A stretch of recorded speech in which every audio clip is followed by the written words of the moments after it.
गुरु जी का सत्संग कैसे करें। वो संगत जो अभी नहीं जुड़ी या वो संगत जो जुड़ के भी बहुत दूर है और उन्हें ज़्यादा जानकारी नहीं है क्योंकि उन्हें संगत नहीं मिली जो कुछ बता पाए, या वो संगत जो कि बड़े मंदिर तक नहीं आ पाए आज तक, या वो संगत जो अभी आने वाले टाइम में जुड़ेगी। तो संगत जी, गुरु जी के सत्संग में ही एक सत्संग अगर आप अटेंड करते हैं तो उसी में बड़े बड़े उद्धार हो रहे हैं। तो क्यों ना आप अपने घर में ही डेली सत्संग करिए और गुरु जी की असीम कृपा प्राप्त करते रहिए। क्योंकि जब डेली आपके घर में ही सत्संग होने लग जाएगा तो आपके घर की वाइब्रेशंस बहुत हाई हो जाएंगी। घर में जो भी कलेश है, नेगेटिविटी है, वो दूर हो जाएगी और आप कि लाइफ बहुत स्मूथ और आपके सारे अटके हुए काम भी बनने लग जाएंगे। तो इससे सबसे अच्छा यही है कि आप अपने घर पे ही डेली सत्संग करें। तो अब मैं आपको बताती हूँ कि आपको सत्संग कैसे करना है। जो नई संगत है, जिनको कुछ भी नहीं पता, उनको सबसे पहले गुरु जी का स्वरूप लेना है। स्वरूप आप प्लीज कहीं भी सोशल साइट से नहीं खरीदे, क्योंकि अमेजोन पे कई लोग बेच रहे हैं, कई लोग गुरु जी के ग्रुप्स बनाकर उसमें ऐड डालते हैं कि हमसे खरीदिए, क्योंकि खरीदी हुई ब्लेसिंग्स कई नहीं होती। खरीदी हुई कोई भी गुरु जी का स्वरूप आपके घर में ब्लेसिंग के रूप में नहीं आएगा। आप बड़े मंदिर से नहीं ले सकते। अगर आप दूर रहते हैं तो आप किसी संगत से कनेक्टेड हो जाइए। संगत से भी आपको नहीं मिलता अगर, तो आप अभी फिलहाल गूगल से आप प्रिंट आउट निकलवा लीजिए अपनी समर्थ अनुसार। गुरु जी के चरण भी आप लीजिए, अपनी समर्थ के अनुसार अपना फ्रेम कराइए और गुरु नानक देव जी की प्रतिमा और गणेश जी की और शिव जी की, ये सारी चीजें आपको अपने घर के मंदिर में या आपको जहां सही लगे आप वहां फ्रेम करके लगाइए या मूर्ति रूप में लीजिए। वो आपकी अपनी इच्छा है। जब ये सब चीजें आपके पास आती हैं तो वहीं पे गुरु जी का आप आसन लगाइए। आसन के लिए या अपने घर की कोई भी चेयर आप जो आम यूज करते हैं उसको भी यूज कर सकते हैं। इसके लिए ऐसा नहीं आपको नई चेयर लेके आनी है या नया सोफा सेट आपको रखना है। आप एक सोफा 1 सीटर सोफा या गुरु जी के लिए एक चेयर आप रखिए और उस पर कोई भी अपना नया लिया हुआ सूट या घर से गुरु जी के लिए नया कोरा कपड़ा आप बिछाएं और उसके ऊपर आप गुरु जी के लिए कुर्ता लेके आए जैसे भी रंग का आपको पसंद आता है अपनी पॉकेट के अनुसार, और उस कुर्ते को आप ऐसे सजाएं जैसे कि गुरुजी बैठे हुए हैं और उनका दुपट्टा सेट करें। उनका कुर्ता पजामा पूरे अच्छे से सेट करने के बाद उनके चरणों के पास आप चरण स्वरूप रख सकते हैं। संगत जी, जब आप ये सब सजा देते हैं गुरुजी को तो गुरुजी को चंदन का टीका लगाएं और गुरुजी के चेयर आसन के सीधे तरफ और उल्टे तरफ 2 आप टेबल रखिए, जो कि अच्छे से कोशिश करिए कि कवर्ड करके अच्छे साफ कपड़े से कवर्ड करिए दोनों साइड, और एक साइड आप गुरुजी की जोत जलाइए देसी घी से और एक साइड पे आप उनके लिए लंगर प्रसाद, चाय प्रसाद और जल प्रसाद रख सकते हैं। और अगर आपको गुरबानी और सत्संग कैसे किया जाता है, क्या बजाया जाता है, उसके लिए आप सबसे पहले YouTube पे सर्च करिए गुरुजी एक ओमकार। तो गुरुजी की जो रिकॉर्डिंग है एक ओमकार की, जो कि मूल मंत्र का पाठ है, वो आ जाएगा। और उसके बाद गुरुजी ब्लेस्ड शब्द, क्योंकि गुरुजी ने कुछ सिलेक्टिव शब्दों को ही शब्द गुरबानी को ही बोला था कि यही सुनना चाहिए, क्योंकि उसी में उन्हीं की अपार कृपा है। तो संगत जी वो ही चलाएं। जब आपको वो शब्द गुरबानी भी सर्च करने पे बहुत सारी शब्द गुरबानी खुल जाएगी और आप उसकी एक रिकॉर्डिंग रेडी करिए और कम से कम 1-1.25 घंटे की आप शब्द गुरबानी चलाने के बाद 3rd स्टेप है आपका शुक्राना चलाइए। शुक्राना भी आप सर्च करेंगे गुरुजी शुक्राना, तो शुक्राने से भी आपको बहुत सारे शुक्राने मिल जाएंगे गाने के रूप में। तो आप एक शुक्राना उसमें से लेकर आप चलाइए और उसके बाद मंत्र जाप आप लिखेंगे YouTube पर गुरुजी मंत्र जाप 7 टाइम, तो गुरु जी का मंत्र जाप स्टार्ट हो जाएगा और मंत्र जाप के एंडिंग में आपको शिव जी की आरती करनी है, जो कि हम इतने आप सबको पता है कि कौन सी शिव जी की आरती है। ये सब कुछ करने से आपका सत्संग घर बैठे ही हो जाता है। आप जहाँ भी हैं, इंडिया से बाहर रहते हैं, किसी गांव में रहते हैं, आप कहीं भी बैठकर गुरु जी का यह सत्संग अपने ही घर में बैठ के कर सकते हैं। आपको कहीं जाने की जरूरत नहीं है। आपको अगर कोई संगत नहीं मिलती तो घबराने की जरूरत नहीं है। जहाँ गुरु जी का स्वरूप पहुंच जाता है तो वहां सारे देवी देवता आपको कृपा देने के लिए, आपको आशीर्वाद देने के लिए गुरु जी के साथ ही आ जाते हैं, आपके घर में विराजमान हो जाते हैं। तो आपको कहीं भटकने की कोई जरूरत नहीं है। दिल में ये सोचने की जरूरत नहीं है कि मैं कभी बड़े मंदिर नहीं जा पाया। जब आपके रास्ते खुले, जब आपकी सामर्थ्य हो, तब आप बड़े मंदिर भी आइए। वो गुरु जी का आशीर्वाद होगा, वो खुद बुलाएंगे।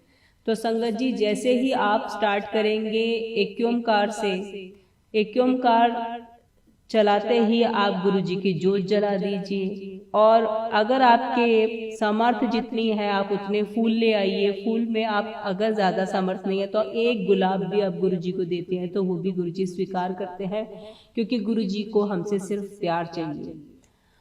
उसके बाद आप ज्योत जला दी आपने, उसके बाद गुरु जी के लिए जल प्रसाद भर के लाइए। और जल प्रसाद को आप नीचे प्लेट और उसके बीच में गिलास स्टील का, और गिलास के ऊपर आप कुछ ढकने के लिए ढककर स्टील के गिलास को ऊपर फिर कपड़े से ढकिए, क्योंकि किसी भी प्रसाद को ढकना बहुत जरूरी है। क्योंकि गुरु जी और प्रसाद के बीच में आपसी गुरु जी कनेक्शन बनाते हैं, उसमें अपनी शक्तियां डालते हैं। तो भगवान और प्रसाद और भक्त के बीच में एक पर्दा होता है, क्योंकि हम इंसान हैं, हम उन शक्तियों को आते हुए नहीं देख सकते, तो एक पर्दा जरूरी है। इस वजह से प्रसाद को जरूर ढके, उसमें एक पर्दा जरूर लगाए।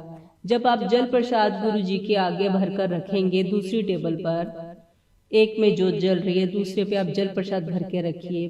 5 मिनट आप गुरबानी सुनिए। उसके बाद बहुत अदब, बहुत सत्कार से गुरु जी को माथा टेकते हुए उठिए और वही जल प्रसाद जो कि आपने स्टील के गिलास में भरा था वो अपनी रसोई में जाकर किसी जग में डाल दें। और उसी जग में से जो जल गुरु जी का था वो डालने के बाद बाकी सारी अपने घर परिवार को सबको बांट दे, तो वो प्रसाद जल प्रसाद बन जाएगा।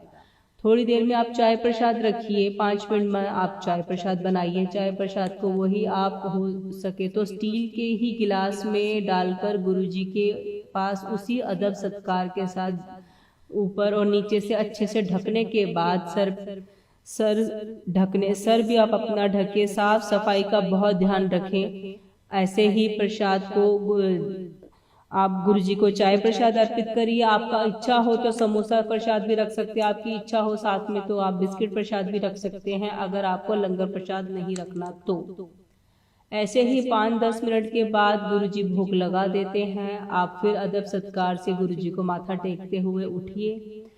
वही चाय प्रसाद आप लेकर रसोई में जाइए। रसोई में आपकी बाकी पतीले में जो चाय बची है उसमें आप मिक्स करिए और बाकी सब परिवार आप वही चाय प्रसाद को प्रसाद गुरु जी का महाप्रसाद समझकर सब पी जाइए।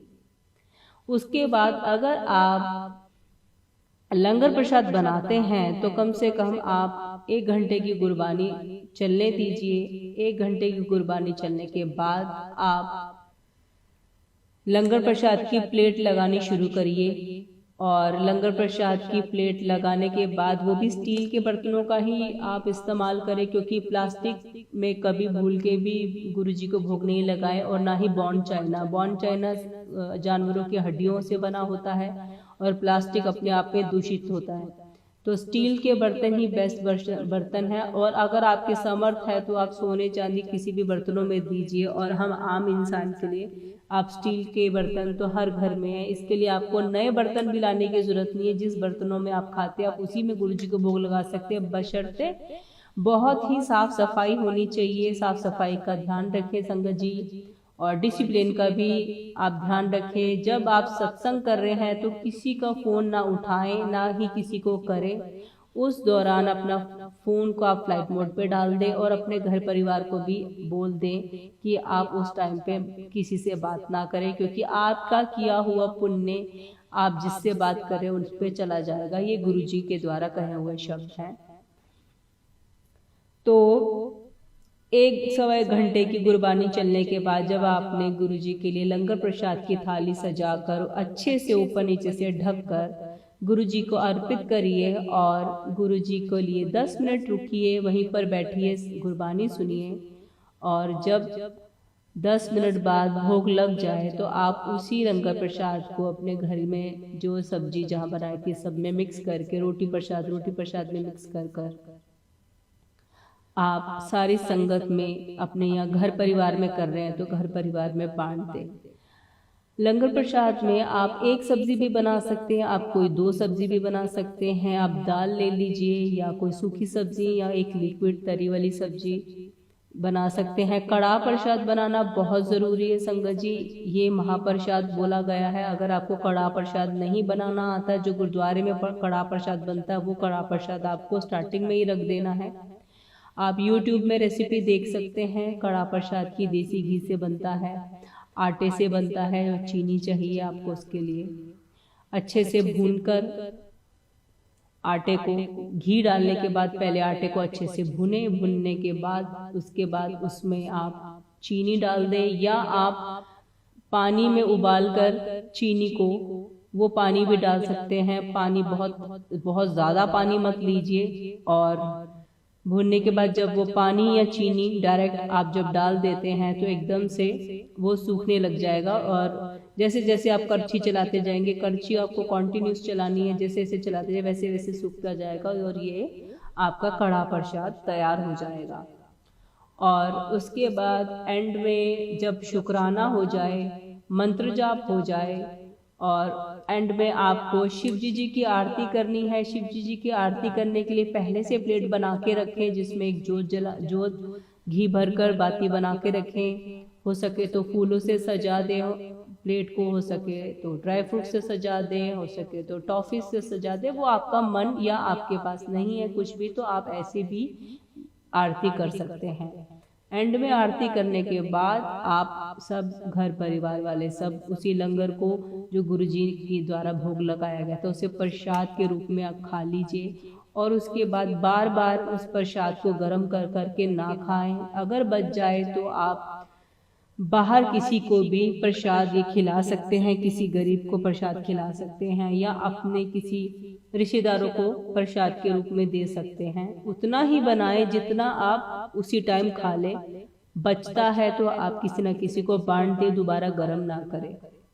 तो बहुत ही आसान है गुरु जी का सत्संग घर पे करने के लिए। संगत जी आप अपने घर पे सत्संग करना शुरू करिए। गुरु जी ने बोला जब भी आप सत्संग करें वही अमृत वेला है। अमृत वेला तो वैसे बहुत ऊंचा, बहुत ही हाईली वाइब्रेटेड टाइम होता है अमृत वेला जब भगवानों का टाइम होता है। लेकिन आप जिस टाइम कर पाए, सुबह शाम दोपहर रात, जब भी आपको टाइम मिले आप उसी टाइम अमृत वेला है। ये गुरु जी के द्वारा कहे गए शब्द हैं। हमारी जिंदगी वैसे ही बहुत हम व्यस्त होते हैं तो इसलिए गुरुजी ने हमें बहुत इजी लाइफ और इजी ब्लेसिंग्स देने के रास्ते बताए हैं। तो संगत जी आप अपने घर में सत्संग करिए और उसके बाद देखिए गुरुजी की असीम कृपा, असीम ब्लेसिंग्स आपके घर में घर तक ही आएगी। जय गुरु जी, शुक्राना गुरु जी।